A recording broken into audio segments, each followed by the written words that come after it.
The inner emotional experiences of artful communicative transformation.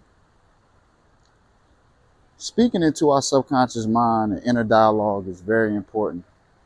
I remember reading the book, The Power of the Subconscious Mind, and Joseph Murphy talks about how a prayer is a call to God and the intuition is how he telephones us back. The key is for us to keep our intuition open. But in order to open our intuitive abilities, we have to be able to have a proper inner communication and inner dialogue moving forward. And how we're speaking to ourselves will determine how we speak to others. I've talked about how your inner communication is directly associated with how you're able to communicate with your clients in the context of entrepreneurship. Also, when we're talking about inner dialogue and speaking into yourself, when we're speaking into ourselves, we have to be careful on what it is we're speaking upon, because the subconscious mind cannot tell the truth from a lie.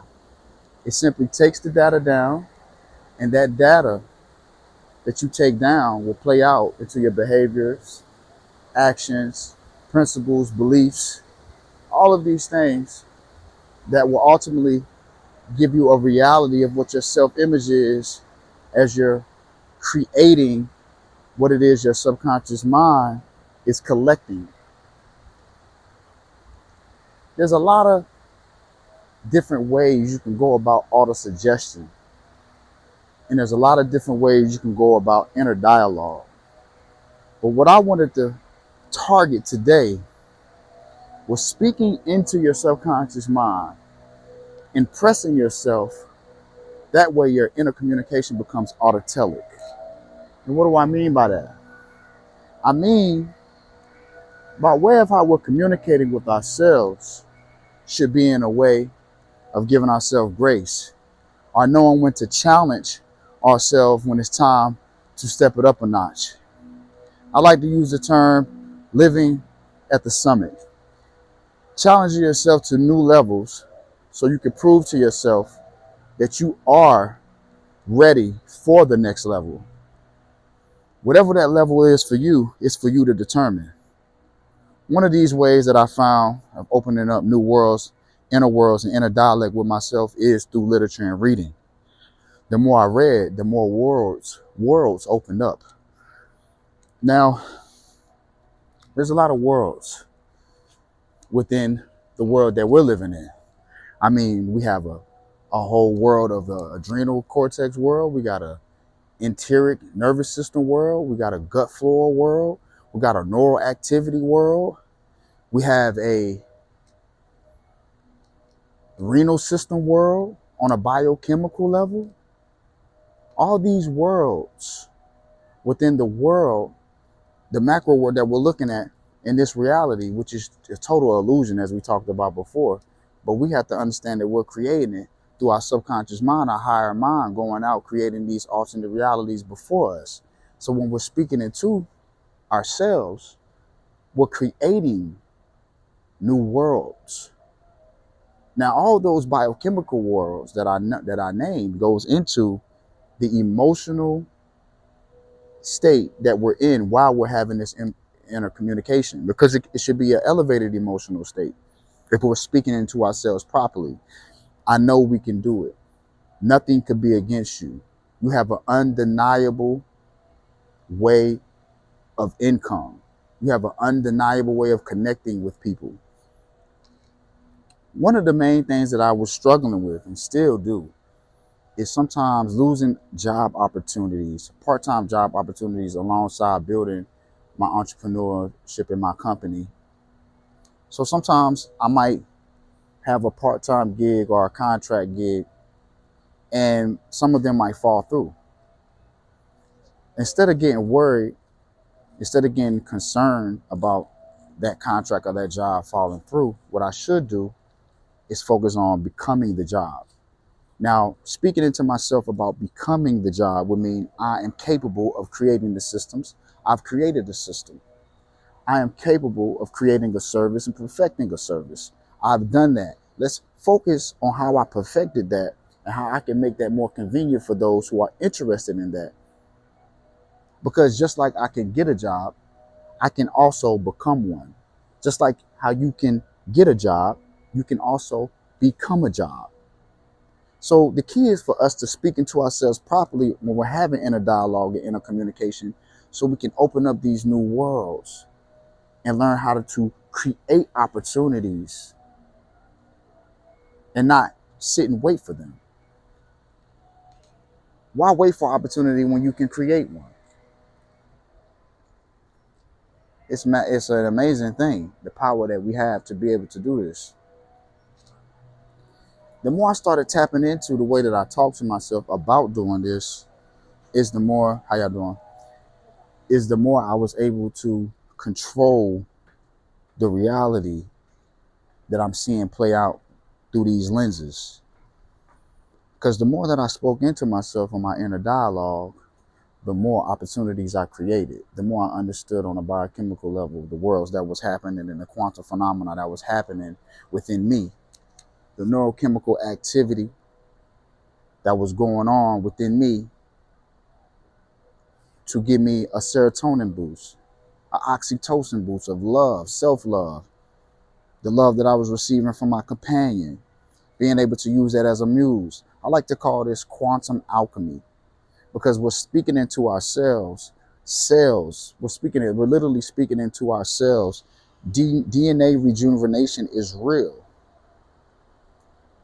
Neurogenesis is real.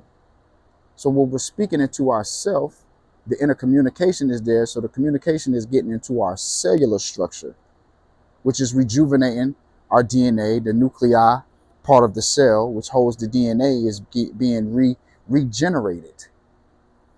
We're literally able to regenerate ourselves on a cellular level through inner communication. But the inner communication has to stay consistent. And with all the obstacles and hardships that we go in life, this could be difficult because we have ups and downs. But as long as we maintain the elevated emotion through the communication on the inner dimensions of self, then we can always get through it. Not only get through it, but thrive through it on a biohacking level and on a probability level, and playing out in your reality on how you want to create it. See, our desires need to align with the Creator in order for us to find the purpose that the Creator has set out for us. So if we desire certain things that feed our ego, or we're desiring and talking to ourselves about getting things that is to impress other people, or it's in the context of worrying about what other people think about us, then that means that our inner communication is not on point. That means that we are out of alignment with our true purpose and what the Creator wants us to be doing and serving and becoming. So in order for us to get back in alignment with what it is our purpose is and our definite chief aim, is for us to take more focus on what we're saying to ourselves that is being brought to us from the Creator. So let's take an example of staying true to your prayer. If you're praying for a new car, a new house, what is the why? Is the why to feed your ego, to stun on people for the car? Is the why because you never had anything in your life and you want to feel like you are obtaining materialistic gains to build your self-esteem and self-image? Is it because you want to take better care of your family? Is it because you want to start some sort of a ministry, service, or business and you need a space to do so? All of that is determined by how your consciousness is in alignment with the Creator. If you're desiring these things for personal, egotistical reasons, it's not aligning with the Creator. And your inner dialogue is probably aligning more with your ego, edging God out. But if your inner communication is aligning with what God's purpose is for you, that means that your desires are changing and rearranging into alignment with what the Creator has put on your life. what God has put on your life. How do we find out what God has put into our life? We need to do the things that make us most happy. And if those things are negative, we need to reevaluate what it is that we fulfill as happiness. Because a lot of us think that we are doing things that are bringing us happiness, but we're just doing things that is bringing us pleasure. It's a big difference. These are the things that we need to think about when we're talking to ourselves. So if drinking and doing narcotics makes you happy, that's not true happiness. That's actual instant gratification, escapism, and pleasure. But once you learn and prove to yourself that you don't need those things to operate, that you don't need those things to fully be capable of accomplishing things, that you don't need those things to even be an active, productive person, you prove to your subconscious mind that you are actually stronger than that little bag that's controlling you. You're actually stronger than that little flower, that little pill that's controlling you. And you break free and you find that you are the one that's controlling you.